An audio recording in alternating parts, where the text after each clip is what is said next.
Bienvenue dans cette nouvelle vidéo, j'espère que tu vas bien. Aujourd'hui, on va parler de YouTube et plus précisément des grandes questions à te poser si tu veux aujourd'hui lancer ta chaîne YouTube, si tu veux commencer à vivre peut-être de YouTube.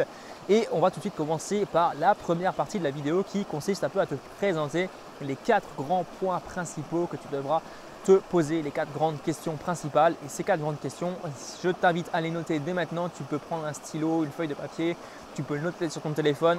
Je t'invite à le faire maintenant. Tu peux même mettre la vidéo sur pause. C'est pourquoi, quoi, à qui et comment. Je vais passer cette question un peu rapidement pour t'expliquer pourquoi je les pose tout simplement.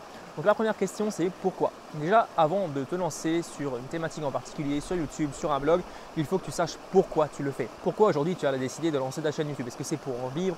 Est-ce que c'est tout simplement pour parler d'une passion en particulier parce que tu aimes faire ça? Est-ce que c'est pour aider des personnes à sortir d'une situation A pour peut-être les amener à un résultat B? Voilà, toutes ces questions, il faut que tu te les poses parce qu'en fait, tu ne vas pas pouvoir après définir comment tu vas le faire, à qui tu vas t'adresser et ce que tu vas faire également sur ta chaîne YouTube. C'est pour ça qu'aujourd'hui, on voit plein de chaînes YouTube où il y a pas mal de vidéos qui n'ont pas vraiment de rapport entre elles. Où une fois, le gars il va sortir une vidéo sur les chats, le lendemain, il va sortir une vidéo sur le foot. Voilà, tu n'as vraiment pas d'ordre dans les vidéos et c'est quelque chose qui perd vraiment ton audience si tu ne sais pas pourquoi tu le fais. Voilà, tout simplement. Une fois que tu as défini ton pourquoi, tu vas définir ton quoi. Qu'est-ce que tu vas proposer sur ta chaîne YouTube? Quelle valeur tu peux apporter à ton audience? Donc la valeur, je ne sais pas, si par exemple tu es dans le domaine du montage vidéo, tu vas pouvoir peut-être expliquer à ton audience comment monter des vidéos tout simplement pour faire leur montage vidéo personnel, pour faire leur montage vidéo professionnel si ce sont des professionnels. Donc ça, c'est très important à définir.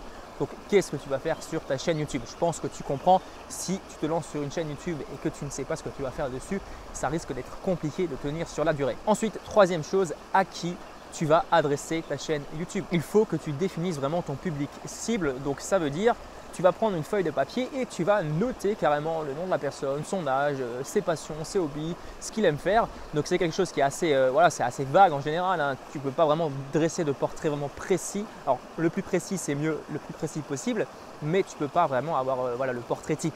Après, tu peux un peu te servir d'exemples que tu peux trouver sur Internet. Tu peux aller faire des sondages une fois que tu as une audience. On y reviendra dans d'autres vidéos au niveau des sondages. Ça, c'est quelque chose qu'il faut que tu te poses. C'est à qui tu vas vendre tes produits, à qui tu vas adresser tout simplement tes vidéos pour que tu aies une bien meilleure vision de ce que tu vas faire. Ensuite, la quatrième chose, c'est comment tu vas le faire. Maintenant, c'est la chose qui est très importante, c'est de savoir comment tu vas pouvoir créer ta chaîne YouTube, comment tu vas pouvoir créer des vidéos, comment tu vas pouvoir les publier, comment tu vas pouvoir peut-être vivre de ta chaîne YouTube. Et là, tu vas te poser toutes les questions, tu vas les mettre sur une feuille de papier, tu vas analyser un peu tous les besoins de tes clients, également comment tu vas pouvoir peut-être vendre des formations vidéo si tu veux être dans le domaine de la formation vidéo, comment tu vas référencer ta chaîne YouTube. Voilà, toutes ces questions en comment, tu peux les noter sur papier et après tu vas essayer de trouver des techniques pour tout simplement arriver à vendre tes produits. Donc ces techniques, je te les donne dans d'autres vidéos, ça ne sert à rien que je m'étale trop dans cette vidéo. Là, je te donne vraiment les bases, les questions de base à te poser avant de créer ta chaîne YouTube.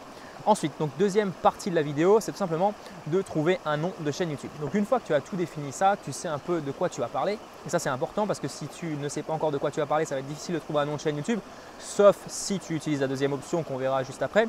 Donc la première option pour trouver un nom de chaîne YouTube, c'est tout simplement de prendre un mot-clé, de ta thématique en particulier. Tu prends un mot-clé, par exemple, tu es dans le domaine de la musculation, tu prends le mot-clé musculation et tu ajoutes un mot personnalisé juste avant, peut-être ton nom. Alors si tu t'appelles, je ne sais pas, par exemple tu t'appelles Michel, tu t'appelles Michel Musculation, voilà, c'est un nom de chaîne complètement débile, mais c'est pour que tu comprennes un peu comment ça fonctionne. Donc tu vas mettre le mot-clé de ta thématique dans le nom de ta chaîne YouTube pour que les gens sachent lorsqu'ils vont voir le nom de ta chaîne de quoi tu vas parler. Ensuite, la deuxième option pour ton nom de chaîne YouTube, c'est tout simplement d'utiliser ton nom. C'est ce que j'ai fait, c'est l'option pour laquelle j'ai opté, ça fonctionne très bien, moi je vois pas le problème. Donc tu peux tout simplement utiliser ton nom, ça fera un peu ta marque, la marque de ta chaîne YouTube tout simplement. Donc ça, c'est pas compliqué. Ensuite, on va passer à la troisième partie de la vidéo, c'est tout simplement de faire ta première vidéo. Alors la première vidéo, c'est la grande question de quoi va pouvoir parler ta première vidéo. En fait, c'est pas compliqué du tout, hein. Je t'invite à faire vraiment très simple. Je voulais te faire une vidéo complète, mais je me suis dit c'est pas la peine, hein, parce que c'est vraiment pas compliqué du tout.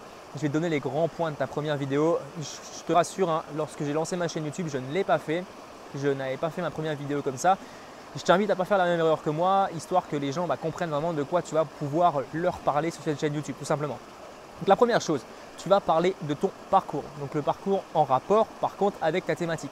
Si par exemple tu parles de musculation, eh bien tu vas parler de ton propre parcours personnel par rapport à la musculation. Donc qu'est-ce qui se passe? Est-ce que tu étais peut-être maigre avant, tu as réussi à prendre du poids par diverses techniques?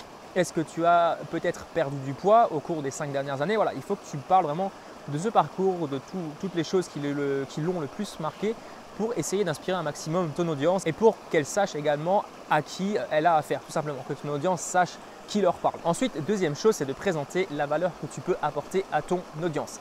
Ça, c'est très important pour qu'ils comprennent vraiment où tu vas les mener. Donc ça veut dire, si par exemple tu avais un gros problème lorsque tu étais un peu moins avancé, donc ça veut dire il y a 2 ou 3 ans en arrière, avant de créer ta chaîne YouTube, tu as un problème de surpoids, un problème peut-être de malnutrition, et bien tout simplement aujourd'hui tu as réussi à atteindre un résultat. J'insiste bien là-dessus, c'est important de céder de résultats, de céder de preuves à l'appui. Alors bien que les preuves, ce n'est pas toujours bien de vouloir tout bourrer de preuves, mais essaye au maximum quand même de prouver un peu que tu as réussi à obtenir des résultats pour tout simplement les inciter à venir te suivre et peut-être à atteindre les mêmes résultats que toi.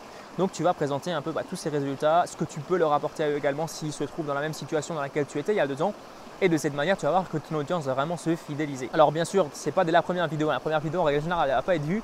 Mais c'est au cas où, si les gens qui ne te connaissent pas, en fait, lorsqu'ils tombent sur tes vidéos qui sont un peu plus récentes, par exemple, tu es sur ta chaîne YouTube depuis 3 mois, par exemple, tu as des gens qui arrivent sur ta 30e vidéo, eh bien, tu as la possibilité peut-être de les renvoyer vers ta vidéo de présentation pour qu'ils comprennent un peu à qui ils ont affaire, tout simplement.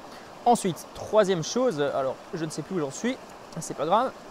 C'est de présenter les sujets dont tu vas parler. Donc tu vas présenter en quelques mots, ça tient en une phrase, les grands points clés de ta chaîne YouTube. Si par exemple tu es dans la musculation, tu dis voilà, on va parler de nutrition, de musculation, on va parler également d'exercice poids du corps et on va parler également peut-être de sommeil. Voilà, sommeil, c'est bien d'avoir un bon sommeil pour avoir un corps bien musclé, parce que si tu n'as pas un bon sommeil, et bien simplement ton corps ne va pas pouvoir récupérer et ça va être difficile de progresser. Voilà, ça c'est un exemple comme ça, mais c'est pour bien t'illustrer ça, pour que tu comprennes un peu comment ça fonctionne, comment tu vas pouvoir en quelques mots définir un peu l'orientation que va prendre ta chaîne pour que les gens arrivent à comprendre ce que tu leur proposes. Donc voilà pour cette vidéo, voilà pour ces quelques petits conseils, voilà comment tu vas pouvoir démarrer ta première chaîne YouTube. J'espère que ça t'a aidé, j'espère que maintenant tu es motivé, tu es à fond et que tu as envie de créer ta chaîne YouTube. Alors pas seulement envie, comme à la fin de chaque vidéo, je te dis ce que je te dis dans les vidéos, c'est à appliquer à la fin de la vidéo, c'est pas appliqué demain, c'est pas appliqué dans 3 semaines, c'est appliqué dès aujourd'hui. Donc si tu as envie de créer une chaîne YouTube, c'est pas demain qu'il faut le faire, c'est pas dans 1 heure, c'est maintenant. Alors bien sûr, si tu es en train de regarder la vidéo, je sais pas où, tu es dans la nature ou tu es peut-être en cours, ce que je te conseille pas, tu peux tout simplement attendre d'être chez toi ce soir pour créer ta chaîne YouTube, mais je t'invite à le faire le plus tôt possible, parce que plus tu vas attendre, plus ça va être difficile de passer à l'action. Donc voilà, je t'en dis pas plus, j'arrête mes blabla et je te dis à très bientôt pour une prochaine vidéo. Allez, ciao!